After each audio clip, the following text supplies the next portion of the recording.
Salut băieți, astăzi să ne uităm la comanda la mine. Hai să începem. Foarte tare serial este.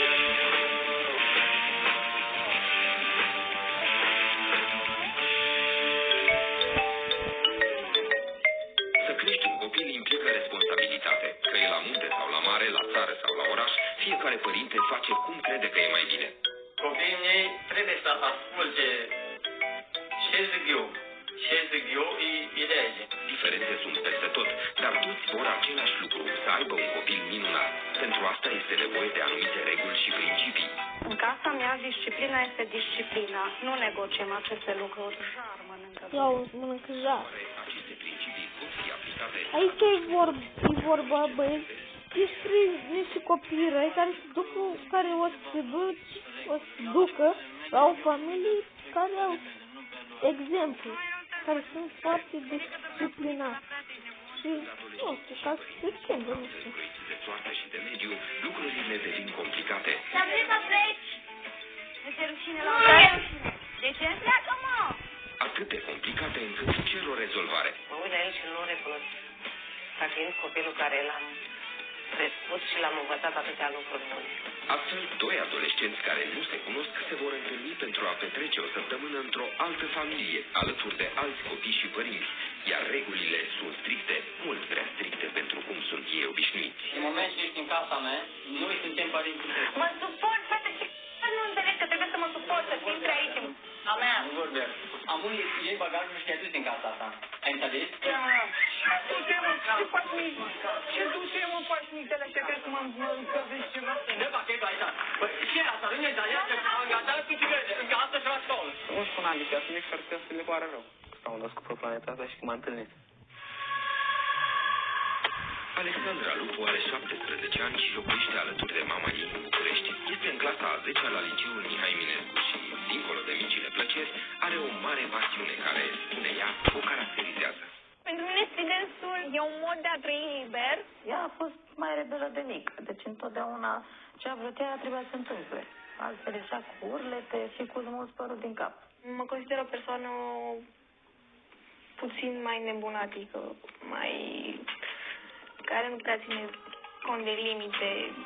Despre ea însă și Alexandra vorbește cu lejeritate, lăsându-și mama să se îngrijoreze, justificat de altfel. Și în școală și peste tot a fost ca și elementul negativ. În casă, Alexandra este un fel de musafir. Mama și sora ei mai mică se descurcă cu toate. Mă doare stomac, mereu. De-aia nu poți să speli nici vasele, nu? Da, dacă n-am spălat o farfurie, dacă n-am strâns 2 primituri. Că de ce n-ai făcut aia, că de ce n-ai făcut aia, ai făcut aia? Vreau să mă duc seara în club. Da, mâine ai școală. Păi mă duc în club, ajung acasă și mâine mă la ce oră se termină așa? 3, 4. Acasă sunt mereu divergențe, dar ele dispar odată cu venirea serii, pentru că seara Alexandra are o bogată viață socială. A fost tentată de o bere, a fost tentată de o tequila. Am aflat târziu cât de rău i-a fost și a dormit pe un balcon, deci la o așa zisă petrecere de prieteni. La școală așa se face rău și te duci să bei un gin tonic, de rău. Nu dau de zile. Dar când bei? Seara. Poate mi-aș dori să stau singură. Să nu mă mai ciclească nimeni la cap. Deocamdată nu se poate întâmpla asta, dar soluții se găsesc, mai ales când dotările implică boxe cu mulți pași, așa că fiecare pas este exersat, iar corpul devine dezinhibat, până când cineva strică totul. Dansurile sunt mult mai cool decât școala. Eu o să fiu true, că așa e la modă. Muzica urlă, cred că am senzația că la un moment dat am deschis surdă. Când ai de gând să nu mai fii atât de obraznică și să mă spun, că până una alta eu sunt mai gata. Când tu nu o să mai fii așa, gen, când nu se face aia, când nu se face aia, când nu se face aia altă. Alexandra, eu sunt mai gata. Și asta înseamnă că eu trebuie să fac mereu câte ceva? Nu sunt mulțumită. Ce am vrut eu să fac și ce a ieșit, nu. Este deja evident că Alexandra are un comportament rebel, bineînțeles din cauza filiei, dar ar mai putea fi alte cauze. Divorțul părinților și conturul unor mâini de fiică și tată. Contur care acum nu se mai potrivește. Cred că asta e a mea, că e mai mică. Și asta cred că alte când. Da, se vede clar. E de la el și se simte chestia asta. Relația care o are cu tatăl ei mă dezechilibrează. Preferă să-mi spun mie lucruri mai ușor și mai repede decât mamei ei. Nu era genul de persoană care să-mi pună limite. Dacă îi ziceam că nu mai să mai fac, nu mai făceam. Chiar dacă a plecat acolo din casă, eu consider că nu mi-am părțit niciodată de copii, că am fost alături de ei tot timpul. Lipsa lui de lângă copii a suplinită cu cadouri, cu bani. După divorț am cam condamnat-o pe maică mea pentru că din cauza ei a plecat taică meu. Și a fost greu să vină altcineva, mă rog, nu în locul lui, niciodată n-a fost nimeni în locul lui. Marius Mihai este un tânăr de 17 ani din lacul sărat Brăila și toată lumea trebuie să știe că el nu trebuie să fie enervat, pentru că răspunsul lui la așa ceva este clar. De drum chiar la bătaie. Eu cred că Marius nu mai are nicio șansă. Din păcate, așa crede tatălui Marius. Și asta pentru că băiatul dă oricând orele de curs pe o bere cu prietenii. Lipsește, nu învață chiar deloc. La literatură învățăm și bazapune, care nu pot să le înțeleg, cu vibratoare, cu... Și treaba asta cu școala nu pot să înțeleg. Are note de 4, de 5, deci învață numai pentru a trece și clasa, atât. Și uneori nu reușește care coligentă. Sadoveanu și ăștia. Din punctul meu de vedere, toți sunt împiți, toți. Înainte speram să intre la facultate. Acum sper să termin liceul și să fac un post liceal. Păi și Marius s-o fi gândit la vreo postliceală, cel mai probabil la una de barman ospătar. Sau nu, mai bine una de somelier, de vreme ce îi place să te guste atent și puțin culpa vinurile. Ce îi mai place, ne spune chiar el. Imaginea este importantă, de ce îmi place să mă îmbrac cu haine de firmă și nu cu second hand-uri și toate 38-urile. Îmi place să mă îmbrac haine de firmă și trebuie să merg. Fac pe dracu 7 renunț la altceva și iau lucrul respectiv. Trebuie să fii răsfățat. M-a amenințat că pleacă de acasă dacă nu iau un lucru respectiv, că să omoară. Dacă n-ar fi mine, nu mai ajunge la școală, nu. Asta toată ziua în casă, la calculator, afară, băieți, nu știu ce. La asta am și bani. Cu alte cuvinte, Marius e un privilegiat. De restul trebuie să se ocupe alții. Acum te duci, iei pâine, nu mă interesează. Ți-am zis să nu mai fumezi în casă. Să stea acolo mult și bine să vorbească până când îi ascultă. Pretențiile lui Marius sunt, să zicem, pe măsura personalității lui, adică mari. Dar ce ai? Nu-mi place, mă piși pe nu-mi place. Dar eu mă și pentru asta. Da, dar eu n-am muncit și nu-mi place. Are gripa aviară. Nu ai de gând să ne asculti, să ne respecti măcar munca, efortul care îl facem pentru tine. Hai, mai încolo. Când nu mai ai nevoie de noi. Vedeți, băieți, ce sunt copiii ăștia care erupta mai devreme? Așa se. Ce să aibă Marius în cap? Haine multe, calculatoare, telefoane. Și el a zis că abia așteaptă să facă 18 ani, să plece în străinătate, să fie el de capul lui. La viața asta nu prea îmi place mai nimic acum. N-am ce vreau, chiar tot așa ce vreau, ce-mi doresc eu. Adică mașini, bani și astea. Degeaba trăiesc așa dacă nu ai ce-ți dorești. Chiar nu pare nimic interesant. Mai arăt salopetele mele la servici, că nu uite, dacă nu vezi că așa îi să pățești. Tot, nu, eu sunt prost ca voi. Părinții celor doi adolescenți au convenit să își trimită copiii timp de o săptămână într-o altă familie, cu reguli mult mai stricte. Ei speră ca această experiență să-i facă pe Alexandra și pe Marius să-și revizuiască atitudinea față de propria familie, față de școală și față de viață în general. Vedem. Unde pleci? La militar? N-am excursii. Ha, lasă să ai grijă de tine. Și să fii cu minte acolo, da? Da. Da.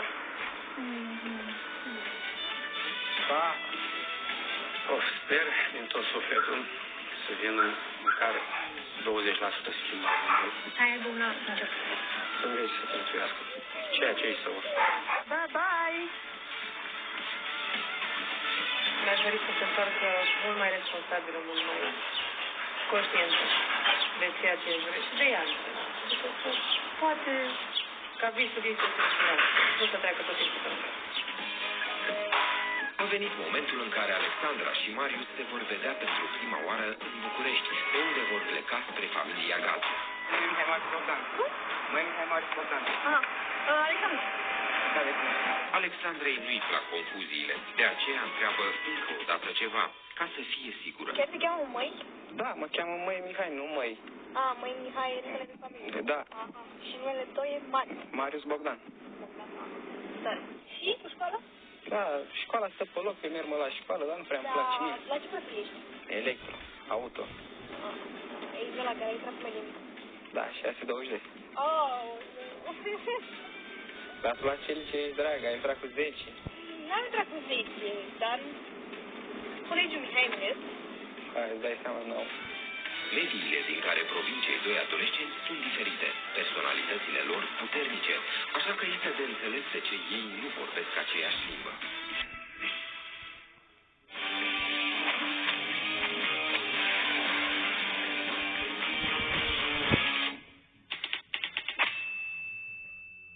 După mai bine de 8 ore de drum, Alexandra și Marius vor ajunge în comuna Mihai Viteazu, limitrofă municipiului Turda, din județul Cluj. Aici, cei doi vor locui la familia Nicoară, o familie în care tatăl și mama, amândoi administratori la propria firmă de comerț, nu concep ca vreodată cuvântul lor să fie încălcat de Doru, băiatul lor de 14 ani. În casa mea, disciplina este disciplina. Nu negociem aceste lucruri. Jar mănâncă Doru. Nu mă deranjează deloc că sunt înverificat în Italia de părinți. Nu are voie să umble cu cine vrea el, trebuie să-mi spună ora la care pleacă. Prioritatea numărul 1 a copilului meu este școala. Noi mergem pe principiu cine are carte are parte. Este copil cu minte, este și unul dintre cei mai buni elevi din clasă și se ocupă și se implică și el și părinții în toate activitățile școlii. De ce nu ai copertă la caiet? Terminal și am uitat să spun. Nu-i prima oară când ți-am spus coper. Media generală pe semestrul întâi a fost 9,50, medie care pe mine nu m-a mulțumit. Vroiam să iau o notă mai mare, vreau să învețe mai mult, m-a cam supărat. Deci istorie 10, franceză 7. Mi-am scos la tablă și am greșit 2 verbe. Deci verbele la franceză, la engleză, la orice limbă străină trebuie, ia loc, trebuie citite o dată, de 2 ori, de 10 ori și învățate pe de rost. Trebuie foarte în serios luată școala, foarte în serios. Chiar dacă eu nu am avut o fetiță, l-am învățat pe băiatul meu să spele vase, să-și grijească lucrurile, să pună osul, că suntem egali. Și ce-i cu cămașa asta neîncălcată în dulap? Asta merge la călcat. Nu acceptăm sub nicio formă ca Doru să iasă din cuvântul nostru. Și filmul ăsta nu vezi violență, asta e film, să te uiți acum la el. Părinții nu se opresc aici cu verificarea lui Doru. Știu că băiatul lor este la vârsta în care își formează gusturile și că orice lucru îl poate influența. Știi bine că nu suntem de acord cu filmele cu violență și cu bătăi și... Asta nu te caracterizează pe tine. Copilul este tânăr, este în formare și este momentul ca acum să fim alături de el. Spre seara, Alexandra și Marius ajung în comuna Mihai Viteazu, unde, în fața casei, îi așteaptă cei 3 membri ai familiei Nicoară. Bună Dracu! Bună ziua! Bună ziua! Bine ați venit! Politicoși din fire, părinții îi privesc cum se cuvine pe adolescenți, dar, în același timp, își fac și cele dintâi impresii. Primul lucru ce mi-a sărit în ochi a fost piercing-ul băiatului. În casa familiei Nicoară, adolescenții vor avea fiecare camera lui, pe care trebuie să și-o păstreze foarte curată și ordonată. Cum ordonată trebuie să fie și întreaga ședere a Alexandrei și a lui Marius, iar pentru asta este nevoie de niște reguli foarte clare. Sper să-mi pun ochelarii să vă văd mai bine.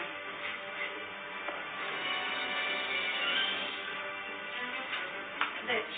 Și dacă doamna Rodica Nicoară vă amintește de profesoara de matematică din liceu, sunteți în regulă, de ea ne amintește și nouă. Nu acceptăm să ieșiți din cuvântul nostru sub nicio formă. Dacă v-ați apucat deja de fumat, aveți șansa să vă lăsați, pentru că atâta timp cât veți sta la noi în casă nu veți fuma. Nici în casă, nici în curte, nici pe stradă. Asta e mai greu. Va fi foarte ușor. Nu, va fi foarte greu pentru mine. Dacă nu poți, te vom obliga. Nu am stat niciodată fără țigări, adică să nu dea bani să iau țigări, dacă eu vreau să iau țigări. Nu, asta nu, chiar nu pot să fac. La noi noaptea e noapte și ziua e zi. Vreau să vă culcați cel târziu la ora 10 și să vă treziți cel târziu la 7:30. Nu mai trebuie să înveți la 7:30. Zilnic. Și la școală când te duci la ce oră? Încep la 9. Păi eu încep la 12:01. Micul dejun este obligatoriu. Eu mic dejun nu pot să mă dimineață. O să poți. Adică mănânc păstat. La noi în familie așa se întâmplă că foamea apare la toți odată. Curios. La televizor ne vom uita numai împreună, dar nu mai târziu de 10 seara. Trebuie să fac știri, dar acum știrile și nu fac la alte. Da, ne uităm împreună la aceleași emisii. Și dacă nu vrei să ne uităm la televizor? Dacă nu te uiți pe pereți, în permanență trebuie să știm ce faceți și unde sunteți. Dacă aveți calculator, nu aveți treabă cu mine. Oricum, la calculator toată ziua. Da, o oră pe zi, da. Așa, o oră pe zi. De calculator e făcut să meargă 24 în 24 în oră. Nu se uzează dacă nu se strică dacă nu merge. O oră pe zi. Eu n-aș îndrăzni niciodată să vorbesc așa cu părinții mei. Marius, pe tine o să te rog să scoți filme, cercei, nu mai negociem. Mâine, dimineața, când te trezești, îți schimbi freza. Cât nu fac părul, ce e asta, de ce fac părul pe spatele lor, fac părul, nu fac părul meu. La mine în casă se respectă cuvântul părintelui. La mine. La mine va fi așa. Acum nu suntem la tine, suntem la mine. Nu știu că dacă e prietenoros să-i ascult vreodată cu regulile astea. Am preferat să stai în gură și să nu comentez. Să las pe Marius să vorbească. Pentru că prefer să picel oaie neagră. Oricum vorbește și comentează într-una. Și sincer eu nu prea îl agrez. Când am văzut pe Alexandra prima oară, mi s-a părut o fată așa afițoasă, plină de figuri, de nu știu ce, dar poate să ne înțelegem săptămâna asta aici, să fim o echipă, să ne învine regulile astea, să le schimbăm. De când l-am văzut, nu mi-a plăcut de el, pentru că avea față de cucar. Are glume proaste și nu știe nici să vorbească corect. Marius nu le inspiră deloc încredere celor doi părinți, deci atitudinea lor este justificată. În buzunare, de exemplu, ce ai? Un portofel și o brichetă. Și? Și atât. Bricheta? Ia de Da, nu, asta. Dar n-ai ce face pe ea. N-ai ce face pe ea, dar n-ai ce face pe ea, uite. Și bani? N-am, bani am în buzunar. Cum ai? Hai să vedem. Nu i-am portofel și nici nu-l arăt. Băiatul este plin de importanță, este plin de sine, pare foarte grozav. Marius, înțelege, tu nu ai nevoie de bani, noi părinții îți grijim banii, ți dăm când ai nevoie să-ți ceri ceva. Aici n-am nimic. Banii ce ai cheltuit pe tot cât ți-a dat mama? Da. Unde ți țigări? N-am. Ultima țigări a fumat-o pe drum.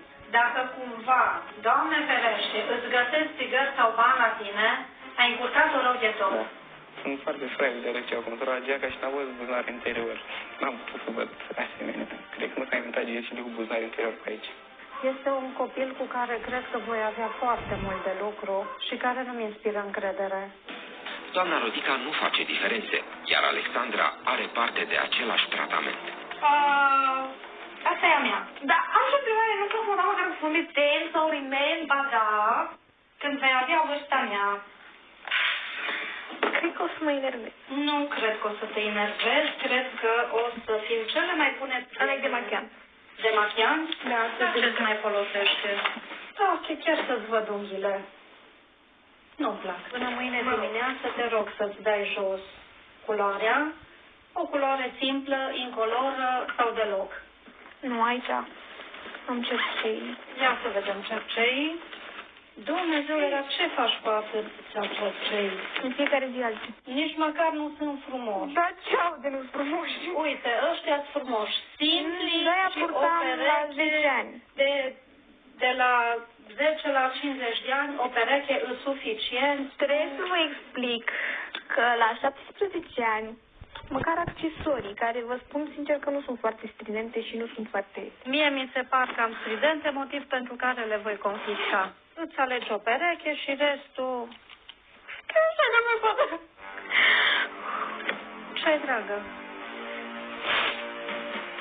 Nu suport că e confiscate lucruri. Dar nu ți le confiscă nimeni, mamă scumpă. Le punem într-o cutie, le punem într-un loc. Mă lasă rece lacrimile unui copil de 17 ani pentru că i-am luat cerceii și fardurile care sunt total nepotrivite pentru o domnișoară de 17 ani. Hai să vedem. Ce figuram pe băieți, baba asta, doamne. Hai să vedem lucruri. Ție-ți plac? Da. Rupturile astea, așa? Așa e modelul. Așa se poartă acum la tineret? Da. Și chiar și aici? Păi da, asta nu e India, că nu se vede nicio gaură aici.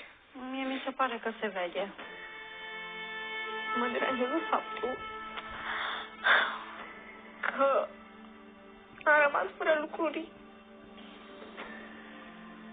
fără de care nu puteam să stau. Cum ar fi machiajele, cercei care mă ia sunt baza la orice pentru mine, pantalonii, mă rog, nu e vorba de pantaloni, că dacă aș fi avut altă pereche era ok, dar eu nu mai pot ști.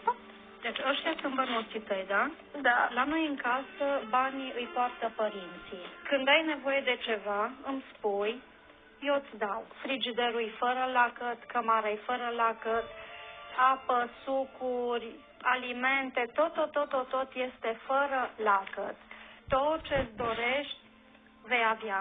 E greu să mă împinesc cu ideea asta. Cu ce idee, Alexandra? Nu știu să mi se convins ce lucruri pe care ține le-aș fi avut și nu mi le-ar fi luat nimeni și să fie ceva răunele abia sau să mă machiez și să mergem mai departe. Alexandra mi se pare o fată foarte frumoasă, dar e o fată sensibilă, mult prea sensibilă pentru vârsta ei. E clar că are o problemă. Liniștește-te. Da, pentru mine poate fi o plăcere să mă machiez. Simplu fapt de a combina niște culori sau a mă machiat, pentru mine reprezintă ceva. Nu e vorba că nu mă simt eu bine, dar îmi place să fac lucrul ăsta. O să am un fond de ten, un tuș și un rimel. Mai mult nu trebuie. O să mai discutăm despre asta. Nu mi-am imaginat niciodată că poate să existe atâta strictețe la o persoană. Mă rog, și cred că momentan am văzut nici jumate din ce va urma.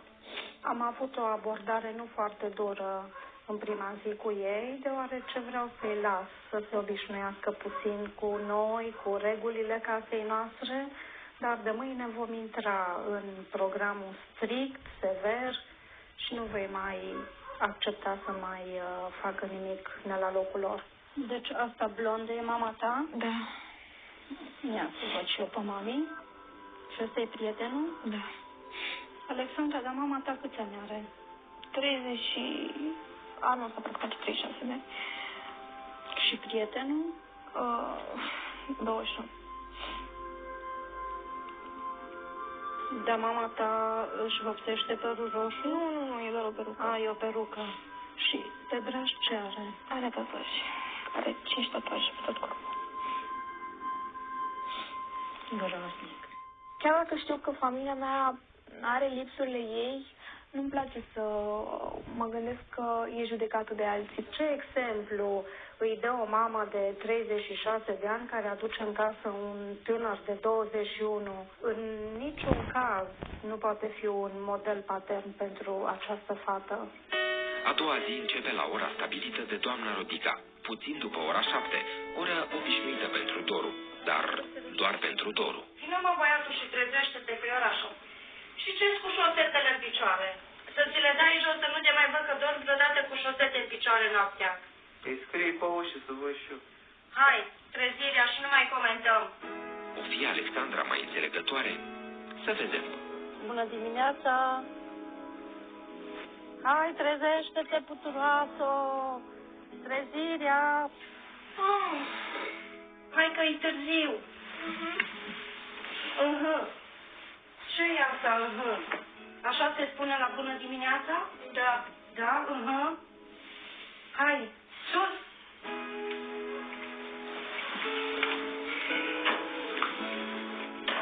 Cynthia încă doarme. Școală fă disperată, ce ești mai prost ca tine? Da, băi, mi-a spus că mă le pleacă de aici. Adic, jos. Pleacă, mă, de aici. Școală fă proastă. Nu, Alex, proastă că stai. Păi, dar nu te fac, cum ai stă? Păi, bă, ți-i frate, Cred că ai văzut că coborul este față? Hei, bună dimineața, ce atâta ceartă aici? Să te lua cameră. Păi, dar nu vedeți asta retard, nu coboară jos din pat. Eu cum am dat? Să nu mai vorbești așa cu Alexandra. La noi în casă toată lumea se respectă. După acest nou rezultat de mamă, e timpul ca toți să se apuce de puțină muncă. Spunem toți, pentru că în familia Nicoară treaba se face împreună. Tu vrei să ai o mașină? Da, dar și Nu vrei pe asta, dar mașina asta crezi că nu trebuie întreținută? s-a inventat spălătorii auto, pe ce auto voia? S-a inventat spălătorii auto. Când ești nevoit, faci treaba asta și acasă, da? Păi, dar... Haide. Ia uite, cu o mână și furtunul, încep de sus, da, uite, extraordinar, hai că deja ai învățat. Vezi, nici n-au trecut 5 minute și deja știi. E rândul Alexandrei să-și facă înviorarea de dimineață. Tot cu un fel de gimnastică, foarte constructivă de altfel, mai ales când locuiești la curte. Poftește mătura și apucă-te de măturat că ne apucă seara. Da, niciodată cum mă clapă afară. Uite că o să dai cu mătura acum afară aici, că e murdar unde stai și te murdărești. Ridică-te că te răcești. Pune mâna pe mătură și dă-i că e murdar. Uite cât e de murdar. Păi la anii tăi ai 17 ani, trebuie să știi să dai cu mătura, nu așa. Ăsta se ridică. Ce-i cu ăsta aici? Cu astea ce-s aici? Dar nu contează, sunt decorative. Da, nu-s decorative, că-s murdare aici, trebuie măturat. Uite ce noroi e acolo, te rog frumos să mături tot. Da, cea mai bună. Faci lucru de treabă, nu-ți faci joc. Nu ne bate în joc de casa noastră. Nu trebuie să ne batem joc, nici de casă, nici de mașină. Dar adolescenții au și ei limitele lor. Și mai au ceva, o informație prețioasă, anume, familia Nicoară are un magazin cu de toate chiar lângă casă. Dar și doamna Rodica are un principiu. Paza bună trece primejdia rea. Tirarea dracului de țigară să fie... Acum, în clipa asta să nu țigara. Dă țigara încoace. Nu pot apa asta. Ce e asta, mă? Un pachet țigări. Ce e asta, mă? Un pachet țigări. De unde ai avut tu bani? Aruncă țigara. Nu, eu termin pe asta și... Aruncă țigara acum din gură. Nu mai trage tricou, că e scump. Tirarea dracului de țigară, păi ți le rupă toate, ți le arunc la gunoi. Păi ce lucru e ăsta, mă? Am zis că la mine în casă nu se fumează. De unde ai avut, mă, bani? Din buzunar. Cum din buzunar? Da. Păi pe mine m-ai mințit aseară că n-ai bani la tine. Treceți în curte. Dar n-am chem asta, dar n-am cum mătura destul. Vino, domnișoară, treci și tu în curte când ne văd vecinii pe stradă. Nu-ți e rușine, mă? Fede, tragi cineva, o poliție. Ce poți fi? Poți să-ți mea banii mei din buzunar, chiar așa tâmpiți, poți fi și idioși cretini. N-am văzut, asta e ceva absurd. Părinții ăștia nebuni. Asta crede despre ei, foarte nebun. Marius este de o nesimțire fără margini. Gata. Din clipa asta tu mături aici și eu mă duc acolo la stări. Și mături aici, lună și bec. Cu sau fără mutre, Alexandra parcă se învoiește să facă ceva, dar în cazul lui Marius e nevoie de o mână de bărbat. Nu mai puneți mâna în părul meu. Așa, nu mai pun în părul tău. Gata. Pun mâna pe creasta ta, ăla nu-i părul tău. Părul tău e un păr normal și un păr frumos, nu trebuie să stea așa. Da, uitați ce mișto trebuie să ți-l distrugi. Cu toată insistența tatălui, e greu să se ajungă la un rezultat și nici măcar puterea exemplului nu funcționează bine. Uite-te, e elev, da? Da, nu-i problemă. Tu ești elev. Da. Stai că tu ești elev. Da. Dar nu-i problemă, fac și eu creasă. Dar nu, de ce nu-ți place să porți părul așa cum poartă dorul? Nu-mi place, vedeți, uitați ce capătră mi faci. Nu mai comentăm, da? Atâta timp cât stai la noi, vei fi ca și un copil normal, ca și Doru. Așa? Deci așa ca și Doru. Fără comentarii, da? Nu am de gând să nicio formă să-i ascult. Dacă o să accepte așa cum sunt eu, poate să-i ascult. Dacă tot o să ne așa, nu se ascult niciodată. Ia să-mi spui tu mie, băiete, de unde ai avut azi bani să-ți cumperi țigări? Deci mie nu vorbești obraznic, mie vorbești serios, eu vorbesc foarte serios cu tine. Te rog să-mi spui de unde ai avut bani să-ți cumperi astăzi țigări. Din buzunar. Cum din buzunar? Că seara ai mințit că nu mai ai bani la tine. Unde ți-s banii pe care i-ai primit de la părinți de acasă? I-am băut. Nu fi obraznic, Marius, te rog frumos. Obraznic. În casa mea nu se ascund bani. În casa mea nu se mințește. Am o zi unde... Nu știu. Am și eu, cred să mă curc. Ai controlat de 30 de ori și pantaloni. Și te mai controlez încă de 100 de ori. 100, ia și controlează. Spune unde ai ascuns bani în casă. Nu du-te și caută, că noi nu suntem deodată, clar? Nu mă interesează. Nu credeam că la anii lui poate să mințească cu atâta seninătate, să te privească în ochi și să te mințească și chiar să-l crezi. Te face să-l crezi că e adevărat ce spune. Sunt foarte prost. Nu știu unde să caute. De 3 ori a trecut pe lângă ei, partea a treia. Alexandre, i-am confiscat banii și chestii confiscat. Păi, de 50 de ori că nu mai am, sunteți... Așa vorbesc. Și asta? Da, exact așa vorbesc. Și nu te rușine? Nu mi-e rușine. Păi te-o crescut până la vârsta asta. Da, le vorbești așa? Da. Hai, nu vrea să scoate bani, scoatem pirsul și gata. Hai, cu ajutorul tău, hai, nu-l strânge. Nu-l strânge, așa bine. Și să-l dea spațiu Rusprânceana. Nu vrea să facă, e obraznic, răspunde înapoi, puturos, din calea afară. Am suferit mult când mi-am pus pirsul și de-aia n-am vrut să-l bag. Că știu când o să-mi s-a țigară și iară să mă doară foarte tare când îl bag. Sunt niște cretini și o să se gândești și că mă doare iar. Oricum eu mi-l bag la lor. Dă încă o să pun acolo. Nu, aici să pun la ăla. Îl filetez. Dar și eu știu, dragă, să filetez. Da, pura mică, vi-l dau, lăsați-mă în pace. Dacă l-ați pierdut pe ăsta... Nu-l pierde nimeni. Nu îl dai ca să ți-l piardă, da? Da, acolo ușa. De acolo ușa termină. Ultima vrăbicie, da? Da. Cum poate să se comporte așa cum niște părinți? Și acum banii. Ce a făcut cu banii? Cum îi permit părinții să facă așa ceva acasă? Poate nu-i permit și părinții, dar el face ce vrea. Este cea de-a treia zi și, după discuția din urmă cu o seară, cei doi părinți au ajuns la concluzia că ar fi o greșeală să cedeze în fața adolescenților. Deci, nici vorbă de concesii. Ce-i cu bluza asta pe tine? Îți dai jos cercei, îți schimbi bluza, îți ștergi unghiile și te aștept la masă să mâncăm. N-am timp să ne ajungi ca să fac asta. În 5 minute, nu trebuie 5 minute, în 2 minute ai făcut chestia asta și nu mai comentăm. Aha. Mă, dar voi chiar mă filmați fără machiaje? Adică, n-am în fața asta. Pentru Marius, noaptea a fost un setnic bun, de vreme ce, prin nu știm ce minune, a acceptat să ajute la treabă. El, care nu prea face asemenea isprăvi. În ce o privește pe Alexandra, soarele de primăvară și ghioceii din fața casei o fac acum mult mai dornică de o înțelegere cu părinții ei adoptivi.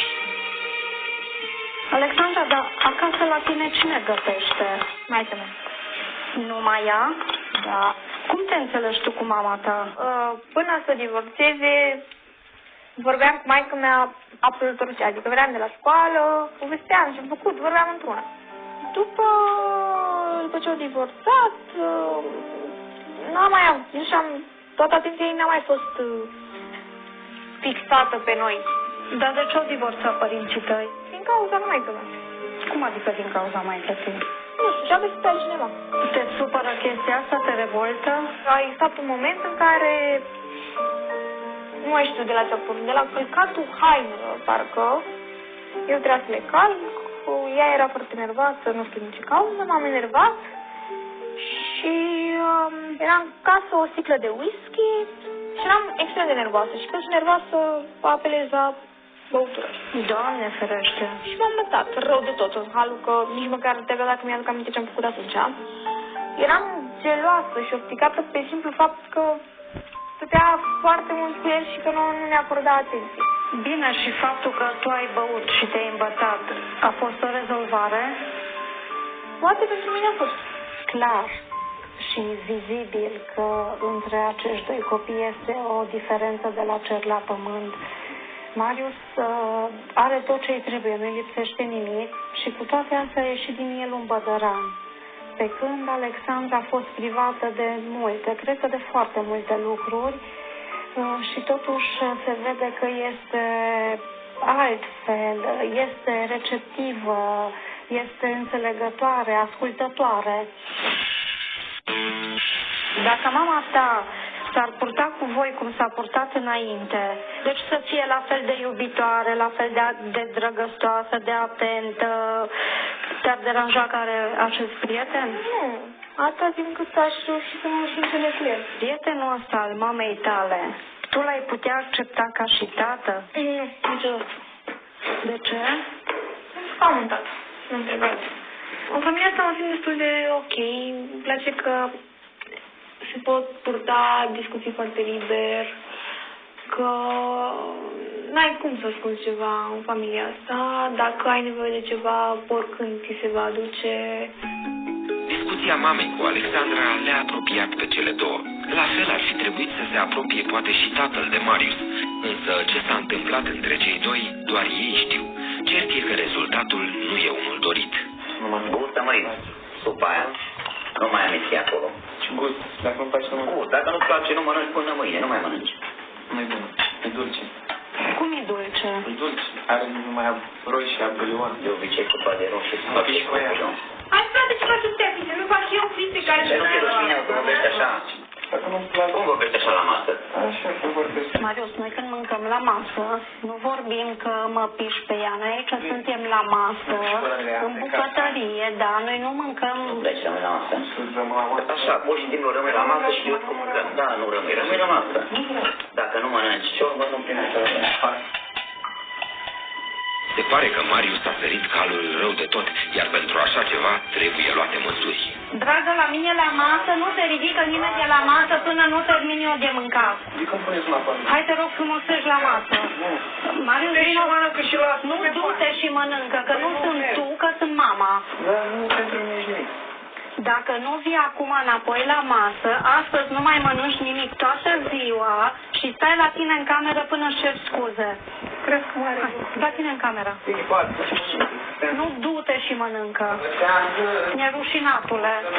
Să-ți fie rușine. Parcă zici că la armată aici, când da, mă mir cum nu pot dimineața să fac flotări și ies pe goală la ora 6 să alerg pe stradă. N-am auzit în viața mea un copil mai obraznic și mai needucat ca și copilul acesta. Adică eu muncesc, mă chinui ore în șir ca să fac o mâncare bună și el se pișă pe lucrul meu. Că reguli, că trebuie să mănânci ce spune, că trebuie să stai la masă cu ei, că nu știu ce stau la masă, să vomit la ei, fac frici, ce să le fac? Da, uite, nerușinatul, ce comportament are. Te ajut? Da, ajută-mă. Sincer, mie mi se pare că e prea... Eu chiar apreciez chestia asta cu statul la masă, toată familia, că la mine nu e așa. Chiar dacă nu place mâncarea. Asta e chestie de bun simț. Și respect, asta înseamnă respect unul față de celălalt. Părinții știu că Marius nu poate înțelege mare lucru dintr-o simplă pedeapsă. De aceea deschid iarăși calea dialogului, în speranța unui rezultat. Ce ai de gând? Nu vrei să te schimbi? Nu. Ce nu vrei să te schimbi? Că nu-mi place fața voastră. Dar ție nu-ți place nici fața lui maică ta și a lui taică tău. Nu, acum așa tata îmi place. Nu-ți place. Ba da, mai frumoși. Tot așa vorbești și cu ei. Păi nu, că nu-s caricaturi așa ca... Tu nu-ți dai seama cât de tare ne jignești? E interesant. Păi noi suntem caricaturi în fața ta? Exact. Când ai de gând să-și ceri scuze pentru comportamentul pe care l-ai avut astăzi la masă? Săptămâna trecută. Nu ne cer scuze astăzi. Nu pot. Ce valori ai tu, mai? Eu? Da, tu. Pe mine. Da, deci ce e pe tine și în dulap? Ce ne-a fac? Dar nu tu ce știi să faci de te consideri o fată. Ce știu să fac? Da. Sunt bajor de voi. Hai de capul tău. Pe mine m-a deranjat foarte tare că mi-ați dat torocala aia să mănânc. Dacă mie nu-mi place, nu-mi place. Nu mănânc, nu trebuie să zici mănânc-o. Că ce? Nu vreau să mănânc. Na. Dar mai nu fă vorba că nu vrei să mănânci, Păi și mi-a făcut tata scandal. Păi am să nu vreau, mă, și pe aia mie nu-mi place. Pus clar, nu mănânci, stai la masă, măi. Nu vreau să stau la masă. Păi nu, dacă nu mănânc, stau la masă. Pentru că n-am de ce stau la masă, mă uit. Stai la masă, te uiți, vine felul 2, mănânci felul 2. Să știi că mie nu-mi convine că astăzi nu ai mâncat nimic și ești de foame. Pentru că eu, ca mamă, vreau să știu că copilul meu este hrănit și este ok. Deci vii și ceri scuze. Da, 20 de minute, nu azi. Mai 20 de minute la dispoziție să gândești ce faci, da? Da. Nu, mă bate aici, mă pe aici, plec în pap. Care acasă, dragi, ce sunt? Piși pe ei. Nu mai știu, l-am luat cu frumosul, l-am luat cu urâtul, l-am certat, l-am pedepsit. Și într-adevăr, în cele 20 de minute, Marius a stat să se gândească, dar nu a ajuns la vreo formulare corectă pentru a-și cere scuze. Și atunci, ce și-a zis? Că are nevoie de o gură de aer proaspăt ca să vadă lucrurile limpede. Mai bine înapoi, la voi băieți slavilor. Și acum, după niște urări spuse cu toată convingerea, Marius simte nevoia să se răcorească. Nu în vreo bibliotecă sau în vreun muzeu, ci în primul bar pe care l-a găsit.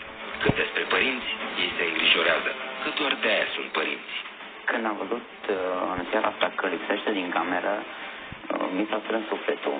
Poate merg la magazin să-și ia țigări, că am mai avut bani. Marius!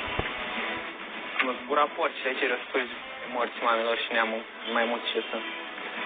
Oare o fi plecat la plimbare sau s-o fi dus aiurea? Da. Mă îmbăci mă și la bătaie. țigară acolo, este ce e aici, mă? Cum adică, mă, bei o bere, mă? Cum bei o bere, mă?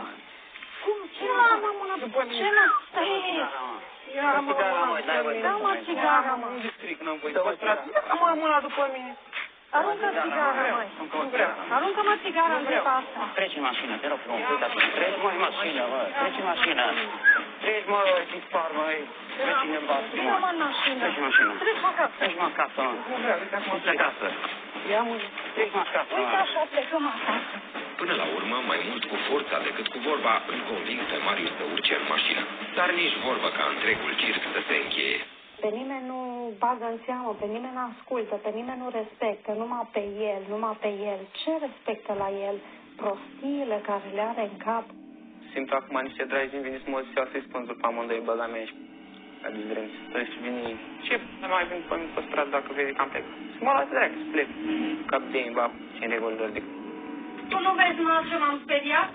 Păi cum dispar noaptea, mă, din casă, mă? Și nu spui la nimeni, mă? Nici măcar la tine nu te gândești, mă. Exact. De ce nu mai... Hai, de drumul tău. Hai să nu mai vorbi nici cu mine așa. Nu se te întâmplă să vorbești cu oamenii ăștia. Să vezi că eu una sunt de nasul tău. Și poate chiar pot să trag o fană, mă. Wow, Superman, nu știu. Nu știu, eu mă înfior când aud că un copil poate să vorbească așa cu un părinte. Vrem să te învățăm lucruri bune. Vrem să te dezobișnuim de proastele tale obiceiuri. Tu nici cum nu vrei să bagi la cap că noi vrem binele. Noi vrem să facem ochii în tine. Este pentru prima dată în viața mea când mă confrunt cu o astfel de situație din partea unui copil. Și nu mă voi da bătută până nu voi găsi o soluție ca să rezolv această problemă. Oricum că el nu fac. O să fiu ratat în viață. Hai, mă, închis de azi, faci cruciala în gând.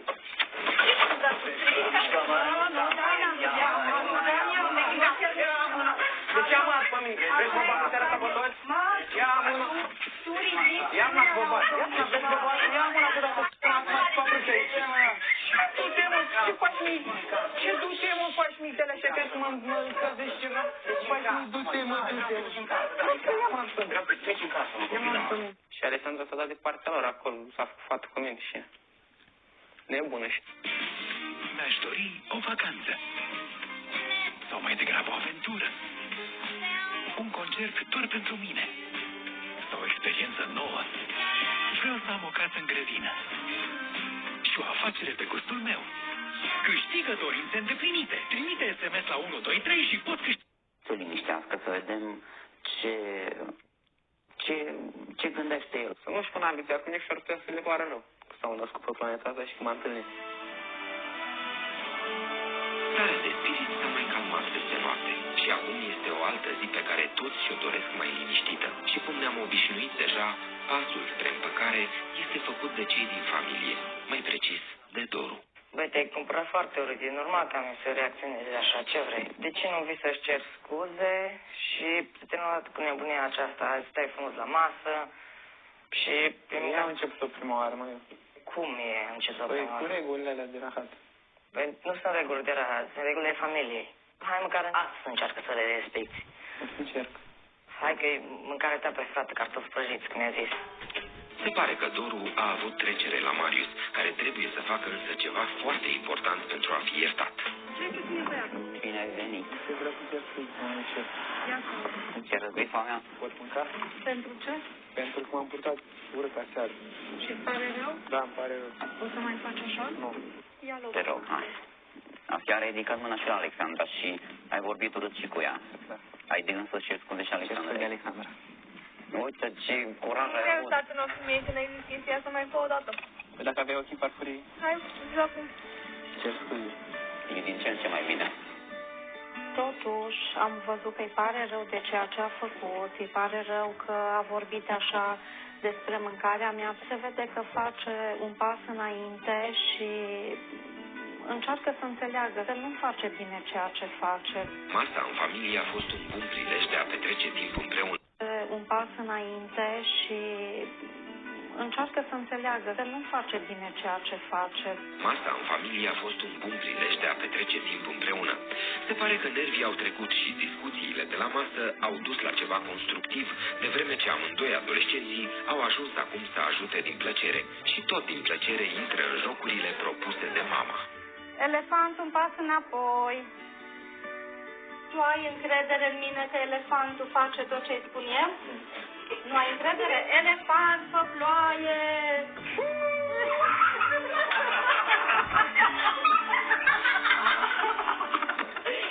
Joc cu elefantul s-a părut foarte țignit. A avut, să zic că mi-a știi că m-am plăgărat de afară să le pun în cap, le arăt și eu. E un joc.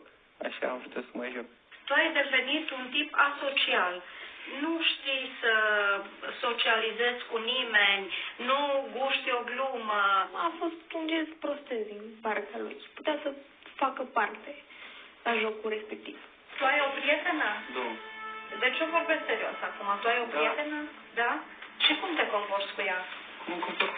Dă-te înapoi.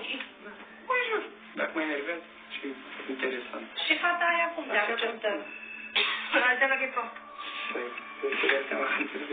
Marius, dacă prietena ta e o proastă, înseamnă că și tu ești la fel. De la un om prost nu ai ce să înveți nimic bun. Eu nu cred, eu am luat-o ca să le la mine. De când ești cu fata asta? Și ce discutați voi? Despre ce? Despre ultima carte care ai citit-o? Despre ultima carte care a citit-o ea? Pe el nu-l interesează nimic din ce se întâmplă în jurul lui. El trăiește închis în cercul lui. Dar chiar care e ultima carte în care ai citit-o? Carte. Caragiale, m-am pus în clasa 4, A citi o carte înseamnă a-ți dezvolta cultura generală. Înseamnă că îți dezvolți limbajul și poți să porți cu cineva o discuție. Ar trebui să învețe, ar trebui să ia de la capăt ce n-a învățat până acum și atunci se va da singur cu capul de pragul de sus, cum se spune. Frate, tu n-ai niciun cel în viață. Tu nici măcar nu știi ce să faci peste 4 ani, când o să ieși de la liceu. Bine, că știi tu ce faci. Frate, eu măcar mă axez pe ceva, eu mă axez pe chimie, vreau să dau la facultate de chimie și după ce voi termina facultatea respectivă, mai am timp până să mă gândesc. Tu nici măcar n-ai ceva care să-ți placă, ceva care... Calculator, care eu și ce să fac în calculator, care să nu știi viața ta. Să dă și inteligent, dar de fapt nu este o proastă. Deci, Marius, uite cum facem. Doru merge și își face lecțiile și ție îți dau să citești o carte. Dacă vreau să citesc cartea și vă găsesc în 5 minute. Uite, asta o să facem în seara asta și mâine o să discutăm. Chiar dacă nimeni nu credea că Marius poate fi convins să citească, s-a întâmplat minunea. Știind anumite lipsuri pe care le are, băiatul nu se sare direct la Goethe, Kafka sau Camus, pentru că lucrurile trebuie luate ușurel. Da, mă, chiar nu știu să citești. Mă scrie și asta, dacă nu știam citesc, la ce mai trebuie în cartea mână. Mai ales mă citesc, dacă mă știu de vorbă, s-ar putea să o citesc până săptămâna viitoare. Bine, hai că să las. Bombănind ce-i drept, meul de Marius s-a mai domolit și fie că vă vine să credeți sau nu, vă spunem că el și-a petrecut seara citind, iar în următoarea dimineață, împreună cu Alexandra, a mai făcut o învoială cu doamna Rodica. Să vedem despre ce este vorba. Nici absolut nu mai pot să fac creasă. Tocmai asta e și ideea, ca să nu-ți mai faci creasă. Vreau să zic frumos. Te-ai supărat cu cartea aia de papagal? Nu. Să se vadă că suntem elevi, nu că mergem la discotecă. Noi mergem la școală. Păi și la școală? Păi și la școală trebuie să fim tunși ca și elevii. Sunteți mulțumită? Ia. Da. E mai bine să putem. Se vede că este rușine de noi, că a renunțat și el la agresivitatea și la vocabularul pe care îl folosea înainte. Alexandra este parcă și mai deschisă la propunerile mamei, iar rezultatul, sau mai bine zis, schimbarea este evidentă. Schimbare în bine, spunem noi. Gata, ai. Da, și ești făcută și pe unghi, ești și coafată și ești foarte frumoasă, foarte naturală, tânără. Tu trebuie să știi, Alexandra, că atoul tău este tinerețea. O reușită de plină, care nu poate să-l impresioneze decât plăcut pe tatăl care, să fim sinceri, în urmă cu 2-3 zile, nici măcar nu spera la așa ceva. Vai, ce schimbare a intervenit. Da, la voi, extraordinar. Cu puiul. Uite ce vine să... Familia din Mihai Viteazu n-a uitat de restanța pe care o are Marius și acum, mai mult decât binevoitori, așteaptă răspunsul elevului. cartea aceea este vorba despre poporul român în trecut și despre Mihnea Vodă cel rău a plecat într-o zi ignorată de primăvară înainte de Paști, plecat pe în munți, de acolo s-a pierdut firul. N-am mai știut. Totuși, uite, ai reținut câteva momente, câteva cuvinte din cartea aia. Ți s-a părut chiar așa de greu să citești? Nu. Am citit, știu și poezii de Eminescu, dar consider că n-am ce face cu ele în viață. Chiar nu le văd interesante. Ia spune-mi și mie 2 versuri. Ce te lege în codurile fără ploaie, fără vânt cu crezire la pământ? Și de ce nu m-aș legăna dacă trece vremea mea, ziua crește, ziua scade, iarna crește și frânjișul mi rărește? Am învățat în clasa 5, am rămas în cap, dar și cu ce mă aștept să învează și poeziile mele. Cititul în general. Cititul în general. Vedeți, v-am demonstrat că am citit. Da, ai citit. Și ai și o memorie bună. Dacă atunci ai învățat-o și ai reținut-o de atunci, înseamnă că ai o memorie bună. Totuși, se vede că dacă ai răbdare cu el, dacă îl iei cu frumosul, poate să ajungă la rezultate bune. Cât timp adolescenții stau la familia Gază, singura lor legătură cu părinții adevărați este o scrisoare pe care aceștia le trimit copiilor lor. Primul care află gândurile celor de acasă este Marius. Dragul mamei, în ultima vreme am vorbit de multe ori